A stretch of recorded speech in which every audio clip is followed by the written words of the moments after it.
people do this, but and I know some people take comfort into it, but I know many times people say, when at the loss of a young child or something, and there's a lot of sweet poems out there that, God needed another flower in his bouquet, and everybody cries because God's now got this bouquet of little bitty babies sitting in front of him. Now, if that gives people comfort, that's great, but I really don't take much comfort in God destroying parents' lives so he can have another baby in his bouquet. I don't understand God's ways, but I do understand that's not one of them. I don't know why our children die and why these things happen, but I do know, and if you had taken comfort in it, then continue to take comfort in it. But I don't want to take that away from anybody, but certainly God's not up there. Well, I know you're going to be sad, but oh, am I going to be happy to watch your baby in my bouquet? I mean, that's just a really kind of a mean God. God said that before I create you, and that's what we're going to talk about, how we're created. He says, before I did that, I did it with fear. I thought about it, and it was wonderful. So here's what God says to us. I created you, and you are fearfully and wonderfully made. God steps back and goes, that's wonderful. And so we can look around at no matter where we are, and no matter the handicap that our children are born with, somehow God said, that's wonderful. That's going to accomplish my plan. Say, well, God, I don't know what you're doing. God says, well, even if I told you, you wouldn't understand. So let's get into the making of us, that we're fearfully and wonderfully made. Just drop that now, and let's go into astronomy. Now, not astrology, but astronomy. I don't understand a lot about all the things that are happening, but it fascinates me when I start studying about these things. Joyce goes, how can you look at, don't you get bored? I find what I'm going to talk to you tonight about so fascinating that I just study it.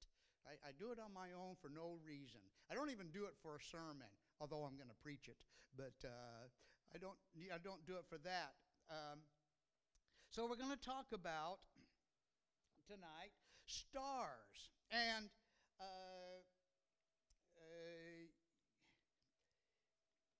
well, Kayla, go ahead. I'm just going to use you tonight. Go ahead, go to Job 38:7. Because now we're going to switch gears, and we're going to talk about music. I love music. I love to listen to it. And I love the theory behind music. Joyce, sometimes I'll be listening to something on the television. It'll play something, and I'll jump up from the couch and run into my piano because I heard a chord progression. And I'll try to figure it out. I'm usually not successful, but at least I tried. Oh, I heard that chord, and so I'll go in there and I'll try it. And go ahead and read Psalms. Not Psalms, I'm sorry, Job. Job 38:7.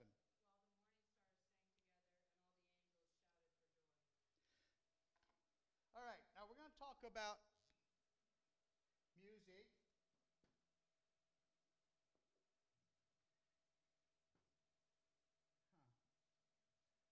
S-T-A-R. Can you kind of read that? I want to talk to you about some stuff that's going on in heaven, that just because you and I don't hear it or see it doesn't mean it's happening.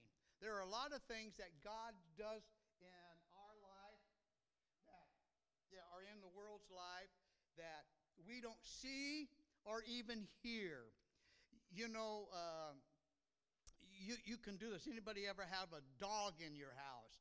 And that that dog, after a while, you can read that dog and you can tell when someone's coming up to the door, because that dog is going to start long before we hear it, long before things we can't smell, that dogs can smell. So there's things going on, and that is much more attuned to its surrounding than us.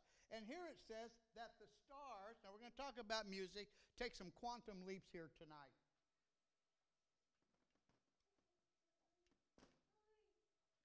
And if you ever hear a song, a star sing, go home tonight, Google singing stars. And you go home and Google singing stars, and they're going to give you just page after page of the science checking into and hearing the stars as they rotate. There's all kinds of stars. There's about 5 different categories of stars, or categorized by color, by volume, and whether big or small. You've got all of these stars that that they put in categories by their size, and they can tell how big the stars are. One way they tell it is by the sound it puts off. And when they put off this certain sound and they hear, it's more of a hissing. You'll hear a lot of hissing sounds. But how many of us know that, we listen to people sing, and on earth we judge people by the quality of their voice. I'm sure glad that God judges me by the quality of my heart, because sometimes my voice isn't there, but my heart's right. And so God really judges them that way. He judges us by, our heart condition and not our quality of it. So the stars are categorized by size, and everything that has a mass in space has sound, and which means it vibrates. And vibration, by the way it vibrates, they can tell whether it's you ever see the sound waves on a meter, and it does this. Well, they can tell by different sound waves what kind of density it is. They can tell how big it is, and they can put, because of the charts that they use on their scope, they can assign numbers to every vibration. Every vibration, they can give a number. And we'll just use 9, for instance, that you got the number 9. And then another star may be, hissing at a 7. Maybe 1 is a 1.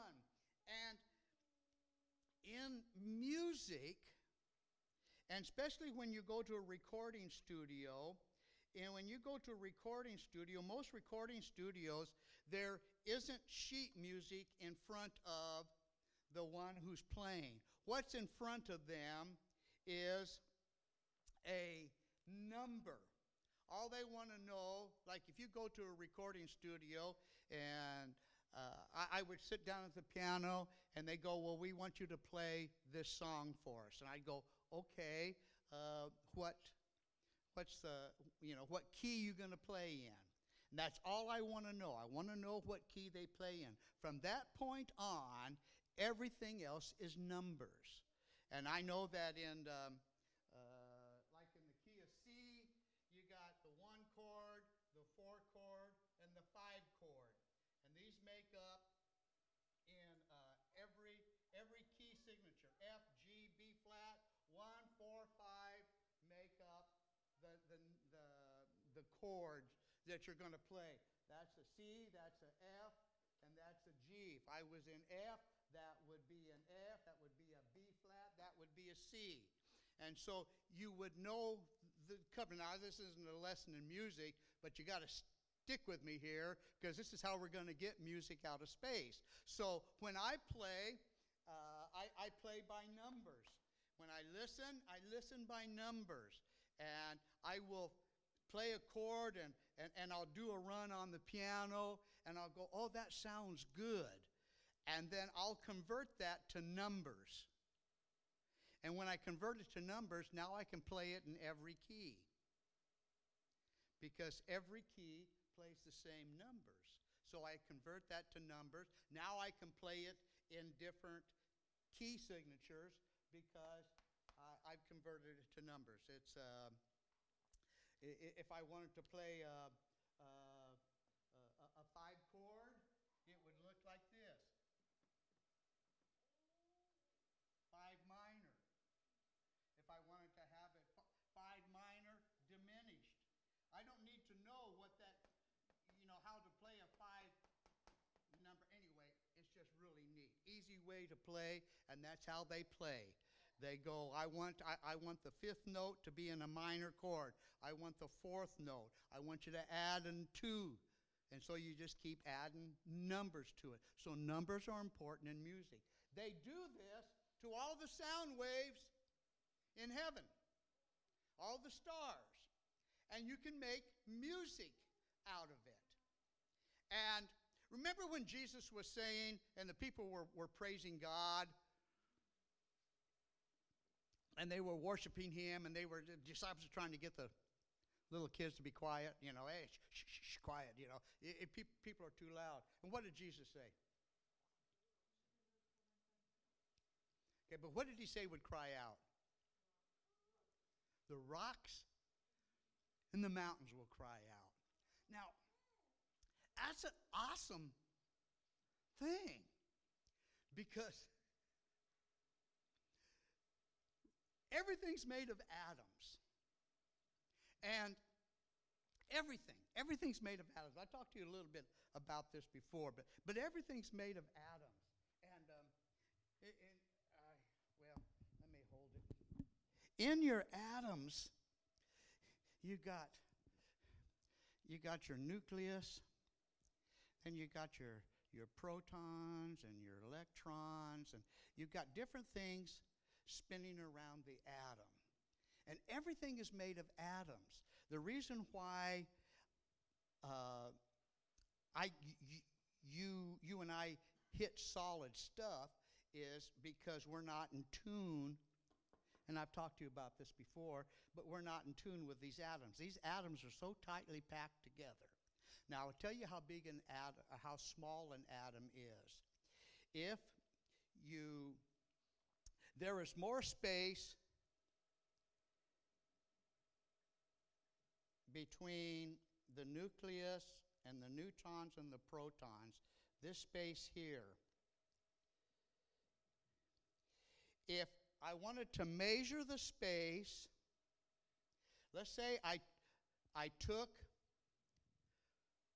the nucleus and I swelled it up to the size of a hardball, baseball, and measured the distance from here to here, that would be baseball size nucleus measured to your neutrons and your protons going around there. That would mean the nearest proton circling the Earth would be past Jupiter. So if we had swelled an atom up the size of a baseball, the nearest neutron or proton that is rotating around it would be past Jupiter. You know how long it takes us to get to Jupiter? It's going to take us 6 months to get to Mars. You're talking over a year and a half just traveling at 25,000 miles an hour to get to Jupiter. That's how much space is in between these, yet you can't They're so small we can't see it. Now, these atoms rotate. Rocks, everything's made of that. Rocks sing. Because if they vibrate, I can put a number to it. Everything vibrates. Everything is singing unto the Lord. And you got to paint this picture that we hear, oh, it's quiet. God never hears quietness because everything is singing. Now, you've got, and the earth spins on an axis. Right now it groans. Every planet in our solar system is vibrating and groaning as it rotates. Stay with me. I'm going to get to fearfully and wonderfully made. Because then the stars, they sing, they shout. The Bible says in Job, let me see. I'm not sure right now, but I believe it's in Job that they have knowledge. They sing out knowledge. They sing out praise. They sing out, unto the Lord, and He understands. In fact, He says, I've numbered all of them. Not only I've named them all. I know them by name. They say we have over 1 billion, 10 billion stars in our universe. Not counting the other universes. We'll get there in a minute. Not counting the other universes. And God says, I know them by name. So we've got God standing back, and He's going, I know you. And then calls them by name. I know you. I hear you singing to me. And so all these stars are singing unto God and to His glory. He's the creator of them. Science is going to prove God. They just won't acknowledge it. That's all they're doing. I'm just giving you science, and the Bible is proving it out time and time again. So here you have the stars singing. I could go on and on and on. Now, I want to talk about our solar system. This is us, planet Earth, all the way out to Neptune. You got your 8 planets. Remember, Pluto's not in her anymore. And these are circling around the sun. And this is our solar system. But our solar system is minute compared to the universe we're in. And the universe is this big area. Our universe is called what? The Milky Way. And so we're in the Milky Way. We're literally, this is supposed to be black holes, but we're somewhere in the middle of our universe. 100,000 years from one end to the other, traveling the speed of light. 186,000 miles per second. And it'll take 100,000 years for us traveling the speed of light to get to the other side of the universe. That's a long way. And you've got 10 billion stars in our solar system. Our solar system looks something like this. You've seen it. It's got kind of wings coming out, and more like a spiral. And there's so many stars in our solar system that ours looks milky. Ergo, the Milky Way. Now, outside of this, 100,000 years from here to here is all the other universes. They say there's at least 10 billion universes outside of us. And these universes, if I could draw it, these universes are over here, outside of our universe. This is, some of them are up to 1 billion light years away. You know how we know they're there? We can hear them.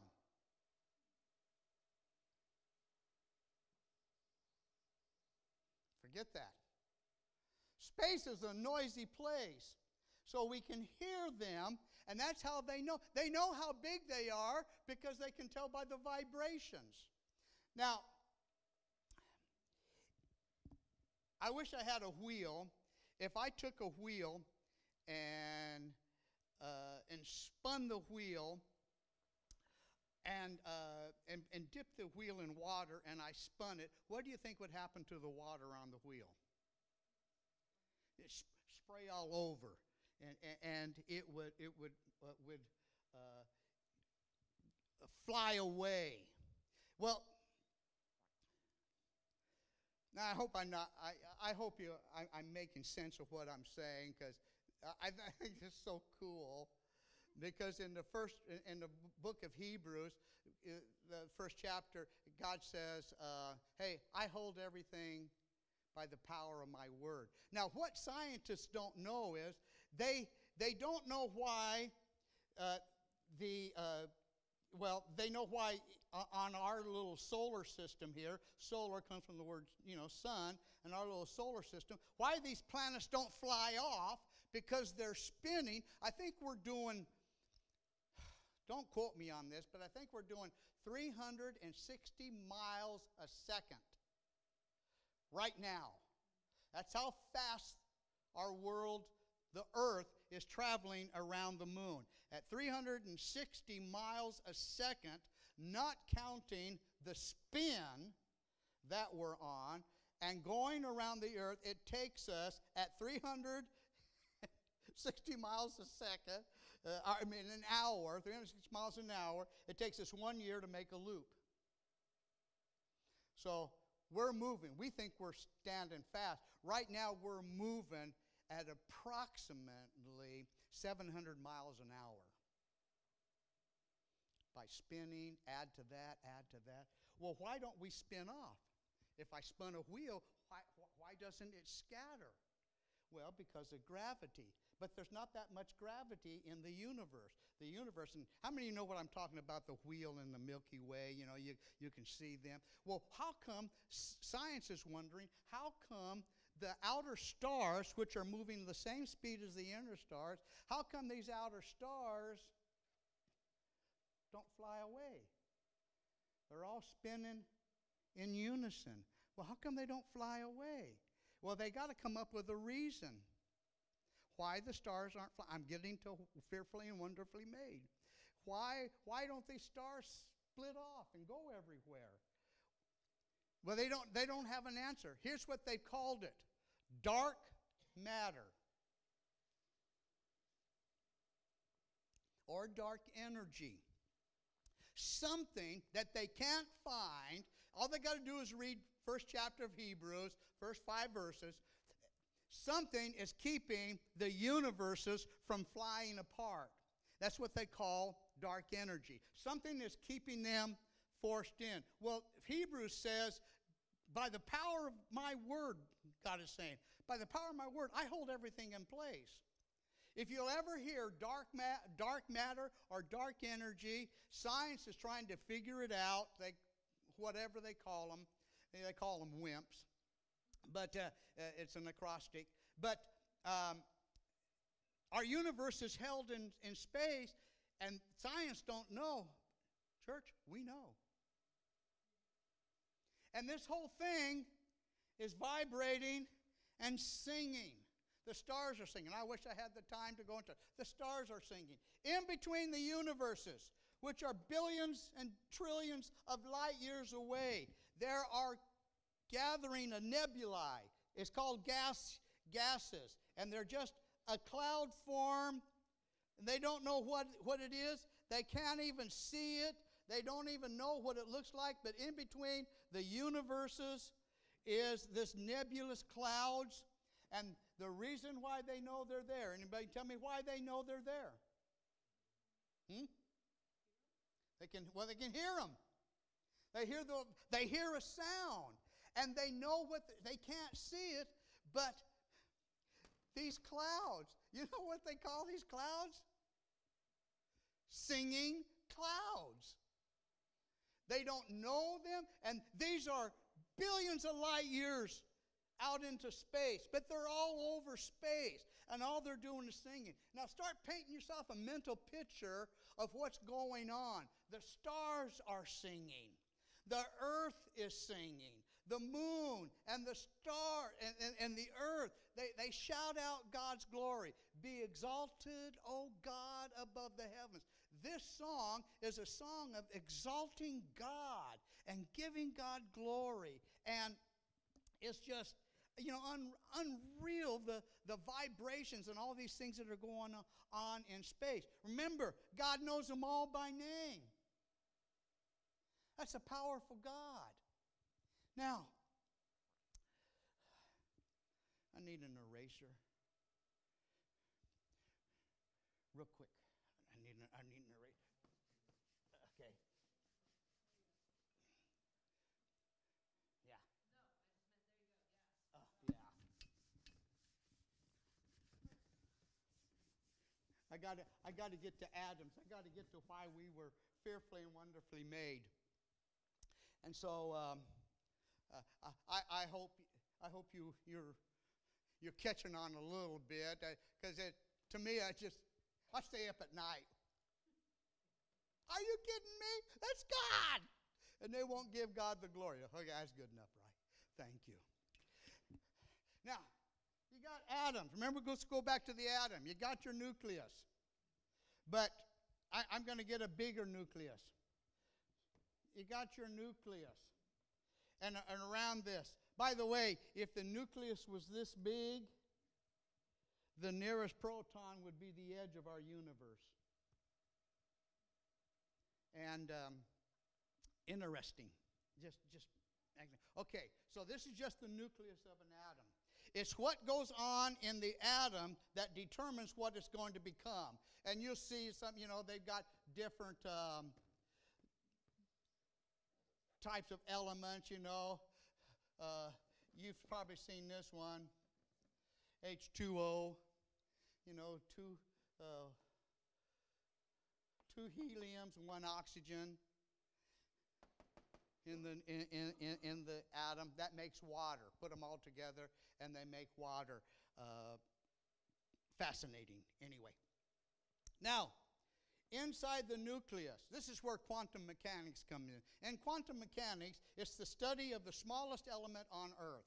The smallest. You cannot see them, but you can mathematically, numbers, you can mathematically deduce what's going on because the numbers come out. Inside the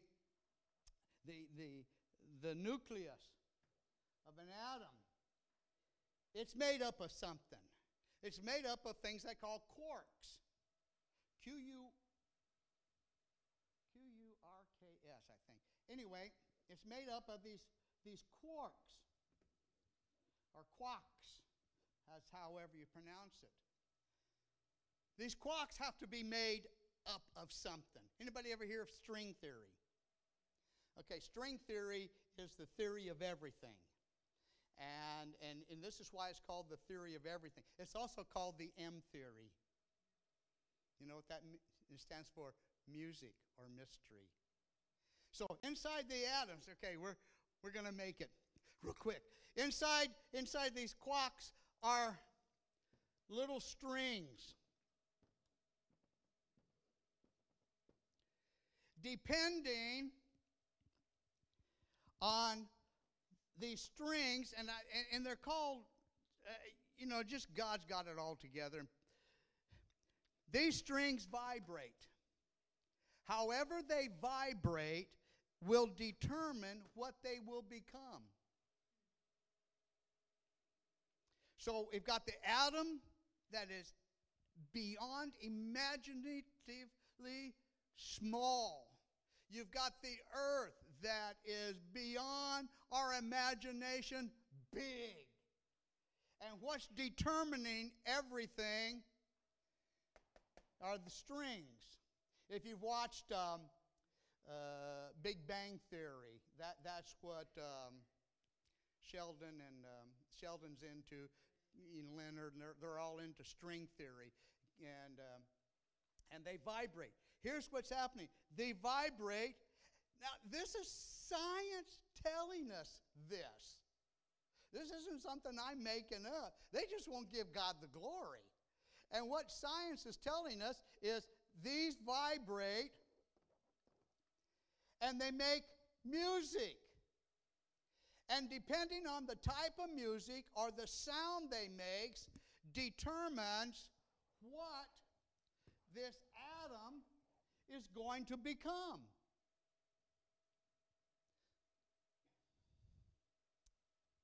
Everything singing. They got all these strings in there.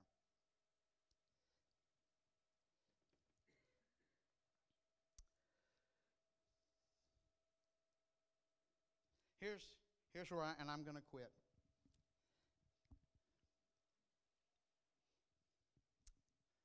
These atoms sing.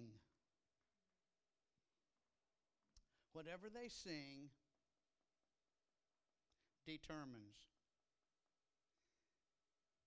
Did you know you're made of music? You weren't just a thought. You and I are made of music. God created us. So who's the originator of this song? God. Listen, you just didn't happen on this earth. God sung you into being. If you go to Genesis 1:1, in the beginning was the earth, and the earth was without form or void. If you read that in the original Hebrew, it's written in like a Gregorian chant. And if you've ever heard a Gregorian chant, it's, and they're singing that. When God spoke it into existence, let us make man in our own image, let us make earth, God was singing. It wasn't just, let there be light. I don't know what he sounded like, but he goes, let there be light. And there was. And thus God started the vibration. Our atoms that make us up, that determine who we are, is none other than directed by God himself when he sang us into being. You and I are created. No wonder music is so important to us. No wonder we like music. I'm not talking about whether you're a musician or whether you can play an instrument, but everybody likes music. We have a certain song, a certain sound, because it sets our body to vibration. Our body is vibrating according to the strings, and it's God singing us into being. You just weren't a product of, we had an accident and here you are. And, I've got 3 kids, 2 regular, 1 accident. I got 5 kids, all accident, 2 planned, 3 not. No, God says, no, they're there because I sang them into existence. They're there because not only did I know them, but I fearfully and I wonderfully made them with my own song. I don't know what song God's singing over me, but I want to get a hold of it. The Bible says that God dances over us. He dances with joy. We've got this great white throne judgment God pictured in our mind, sitting on this huge throne. You want to, our theme of our church and the vision of our church is to introduce people to the real Jesus. We need to introduce them to the real God. And here's what the real God is doing. He's dancing. He's dancing over us. He's singing over us. I want blessings. I want you to be fruitful. I want you to multiply. I command my blessings to come upon you. And he's dancing through heaven. Heaven isn't still. If you want a biblical view of God, he's dancing, he's singing. If we had God's ears, we could hear all of creation singing and shouting God's glory. Be exalted, O God, above the heavens. Be exalted, O God, above the earth. We serve a big God. And He created you, He created me by song. We have in church special songs. You know, someone got a special song they want to sing. We used to do that in old times. You know, someone have a special song they wanted to sing. I want you to know every one of us here and everybody that's ever created is a special song because God sang them uniquely into being. They won't give God the glory. They won't God. By the way, it's string theory. They're trying to span this gap of 100,000 light years. But that's for another sermon. That's my story. I'm sticking to it. I study it. I enjoy doing it. And I took the opportunity tonight to do it. So anyway, you're being sung over. God sings over you. He's dancing all around you. And life is precious. And you and I are fearfully and wonderfully made. God bless you. Love you. Hasta la vista.